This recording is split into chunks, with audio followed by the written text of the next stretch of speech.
Awal mula orang beragama adalah saat ia kenal Allah. Nah, definisinya kenal ya. Jadi sebelum kita mengenal Tuhan, maka kita belum bisa disebut sebagai orang yang beragama. Mengapa? Karena sebagaimana tadi ya, bahwa awal mula orang beragama adalah saat ia kenal Allah. Nah, kenal itu mestinya ada interaksi.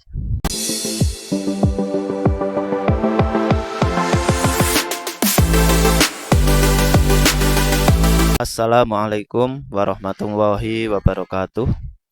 Om Swastiastu, Namo Buddhaya, Salam, Salam Rahayu, Salam Kebajikan. Ketemu lagi dengan Combre Ma'rifat. Pertemuan kita kali ini yakni ingin membahas sedikit tentang Awaluddin Ma'rifatullah.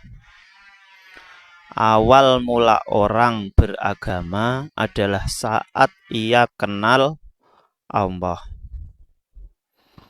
Nah, definisinya kenal ya. Jadi sebelum kita mengenal Tuhan, maka kita belum bisa disebut sebagai orang yang beragama. Mengapa? Karena sebagaimana tadi ya, bahwa awal mula orang beragama adalah saat ia kenal Allah. Nah, kenal itu mestinya ada interaksi. Ada interaksi. Jadi kira-kira apa yang maksudnya antara apa dengan apa gitu ya. Jadi interaksi ini mestinya ada atau terjadi ketika kita bersyahadat. Karena syahadat itu adalah menyaksikan, yakni menyaksikan sifat wujudnya Allah. Allah kan punya sifat wujud. Jadi salah satu sifat wajib bagi Allah adalah wujud. Wujud, qidam, baqa. Nah, ini tentang sifat wujudnya Allah. Wujud itu ya, ini secara logika saja. Sesuatu yang wujud itu berarti sesuatu yang bisa ditangkap dengan ini. Salah satu dari 5 panca indera. Bisa dilihat, bisa didengar, bisa dicium, bisa diraba, bisa dirasa. Itu wujud. Misalnya rasa, misalnya ya, rasa kecut. Kecut itu ada wujudnya karena itu bisa dirasakan. Makanya kemudian kita beri nama asam atau kecut.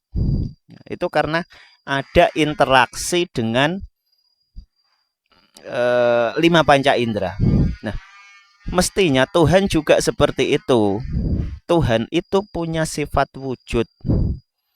Nah, itu yang mesti kita ketahui. Nah, jangan-jangan kita itu apa? Kita itu yakin, percaya bahwa Tuhan itu ada, tetapi kita tidak pernah berinteraksi. Itu sama saja bohong. Kemudian, selain Tuhan itu punya sifat wajib yang wujud itu, Tuhan juga apa namanya? Di dalam Asmaul Husna itu ya, itu kan ada zahir. Jadi Tuhan itu zahir. Tahu ya arti zahir? Zahir itu berarti yaitu tadi sama dengan wujud. Ia bisa tertangkap dengan ini kelima panca indera kita. Bisa dilihat, bisa dicium, bisa diraba, bisa dirasa, bisa didengar. Nah, kalau misalnya kita belum menemukan itu, nah, berarti syahadat kita itu yang mestinya dipertanyakan. Apakah syahadat kita itu benar-benar bersaksi atau sekedar mengucapkan 2 kalimat syahadat? Itu berbeda ya.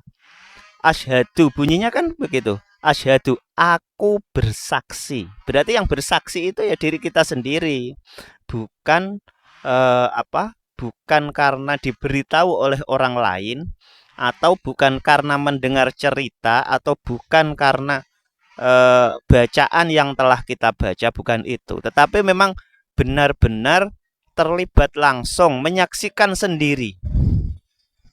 Nah, itulah pentingnya syahadat ya. Jadi pentingnya tahu tentang hubungan antara manusia dan Tuhan ya seperti itu. Karena tanpa itu agama kita itu zong, kosong, batal kalau boleh dikatakan. Makanya yang mesti pertama kali kita lakukan atau kita kerjakan adalah itu tadi, mencari sifat wujud Tuhan. Dan itu satu-satunya yang bisa menunjukkan adalah al-ulama warasatul anbiya. Jadi ini mohon maaf ya, mungkin jika kawan-kawan ini ya ada yang merasa sudah beragama atau merasa punya guru, punya ustadz, coba tanyakanlah, kira-kira wujudnya Tuhan itu apa? Terus seperti apa? Terus di dalam Asmaul Husna itu juga Tuhan itu zahir, dia itu juga batin. Itu kira-kira seperti apa? Zahirnya itu loh seperti apa Tuhan itu. Nah, ketika seorang atau seorang guru atau seorang ustadz atau seorang kiai itu bisa menjawab itu, nah itulah guru yang sesungguhnya. Jadi kalau belum bisa menerangkan itu, misalnya ditanya, Pak Kiai, wujudnya Tuhan itu apa? Kok jawabannya bulat, tidak bisa diterima dengan akal logika kita, itu berarti dia bohong. Mengapa? Karena al-aslamu ilmiyun wa amaliyun. Itu patokannya ya. Islam itu ilmiah dan juga amaliyah. Jadi awaluddin makrifat. Awal mula orang beragama adalah ia kenal dengan Tuhan. Jadi ini tentang praktek Thoreqoh Naqsabandiyah Khalidiyah Nusantara. Nanti bagi saudara-saudara atau kawan-kawan yang serius ingin mempelajari tentang ini atau ingin misalnya sudah tahu dan ingin memperdalam, nanti bisa menghubungi admin kami. Dan akhirnya ilahi anta maksudi waridhoka matlubi. Wassalamualaikum warahmatullahi wabarakatuh.